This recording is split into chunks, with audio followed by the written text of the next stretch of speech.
Olá pessoal, tudo bem? O vídeo de hoje eu vou fazer um resumo sobre os livros proféticos e também eu vou comentar sobre alguns profetas que não escreveram livros, mas são muito importantes também, tá? Ao total são 16 profetas, tá? Que escreveram livros, tá? Dentre eles os 4 maiores, Isaías, Jeremias, Ezequiel e Daniel, que são os livros mais extensos também, tá? Não de importância, porque os outros profetas também são muito importantes também, tá? Mas e tem os profetas menores, né, que é Oséias, Joel, Amós, Obadias, Jonas, Miqueias, Naum, Abacuque, Sofonias, Ageu, Zacarias e Malaquias, tá? Então esses são 16 os livros proféticos. Porém, eu não posso deixar de falar dos profetas importantes da Bíblia que não escreveram livros, principalmente Elias, né? Tem uma passagem de Elias do livro de Reis que ele destrói 400 profetas de Baal. Então Elias fez muita coisa, né? Importante, né? E também Eliseu que sucedeu ele, também do livro, também tem que falar também do livro também de Juízes, Débora, também é considerado um profeta. Não podemos deixar de falar também de Samuel, que ungiu Saul e Davi, filho de Ana e Eucana.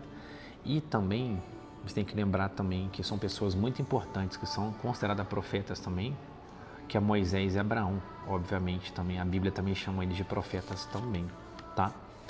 E na verdade eu queria falar algumas coisas, algumas contextualizações também para vocês também sobre profecias.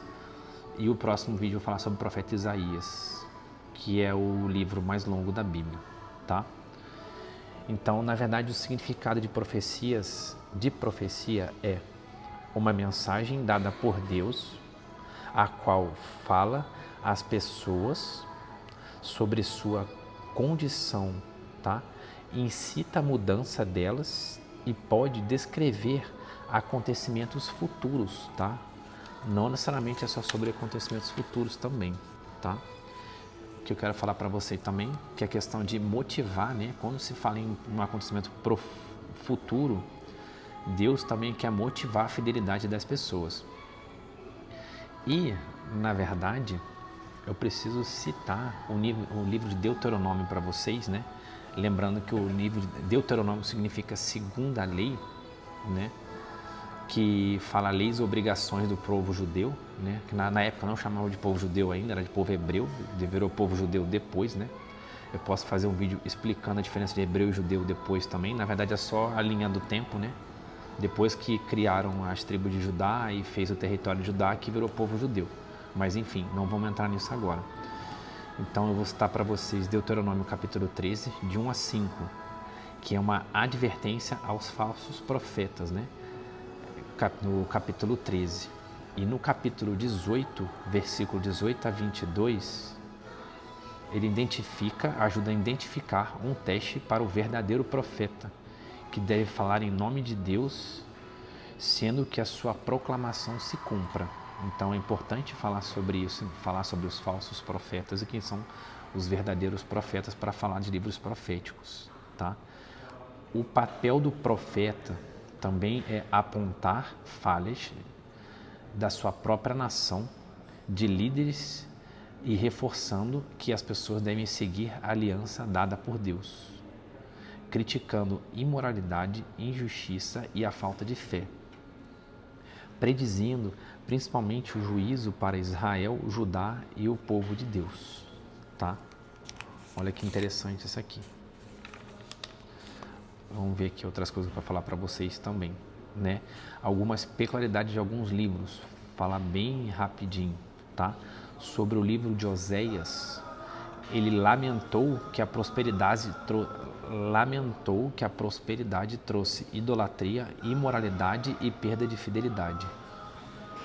O livro de Amós advertiu sobre as injustiças, onde os ricos abusam dos pobres. O livro de Jonas, lembrando que ele vai até Nínive para poder advertir eles, né, que é uma comunidade inimiga de Israel, mas dando a oportunidade de arrependimento, tá?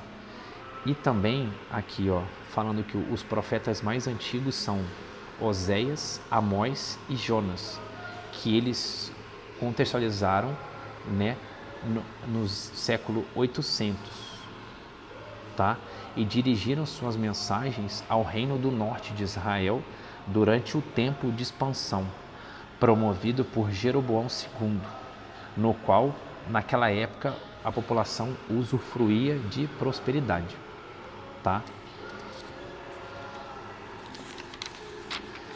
Isaías e Miqueias, eles vieram depois, tá, desses profetas, entre o século 800, século 8 e o século 7, tá? Miqueias tinha o foco em todo o povo de Deus, tá? Isso é importante citar também, que eu anotei aqui para falar para vocês também. Jeremias, ele se baseia muito em Miqueias, né, posteriormente, né, para abordar situações semelhantes, tá? E da mesma época, falando um pouco de Isaías, tá, da época parecida junto, tá? É o livro mais longo, como eu falei para vocês, e ele aborda muitos temas, né? Começando pela confrontação inicial em Damasco e o Reino do Norte, passando pela sobrevivência do ataque assírio a Judá, até chegar à destruição de Jerusalém pelo povo babilônico. Então ele pegou um tempo muito grande, né? E além disso, ele abordou também profecias futuras, né, que chegaria sobre o povo babilônico, coisa que ele não viveu, que aí já entra, lembra a época de Daniel, o contexto do exílio babilônico, ali já entra o livro de Daniel, ele não viveu, só que ele profetizou sobre isso. Então é por esse motivo, o fato de Isaías abranger vários assuntos, ele se tornou um livro muito longo e muito importante. E ele é o maior profeta messiânico, quer dizer assim, ele é o profeta que mais apontou para Jesus Cristo. Então, Isaías é um livro de 66 capítulos, é um livro muito grande, tá? E como eu falei para vocês, Daniel, ele viveu depois, ali no exílio babilônico, mais ou menos ali no início de 586 a.C., e Ezequiel também, como eu falei para vocês, né? Ezequiel e Daniel, eles eram do mesmo tempo, só que Ezequiel era contemporâneo, como eu falei no livro de Ezequiel, no resumo dele, né? Ezequiel veio um pouquinho primeiro e depois veio o livro de Daniel. Gente, então é isso, eu queria fazer esse resumo sobre os profetas para você, para ficar um pouco mais fácil, contextualizar a linha do tempo também, em que época eles viveram mais ou menos, e no próximo vídeo eu vou abordar só sobre Isaías. Eu espero que tenha ficado claro e até a próxima, pessoal.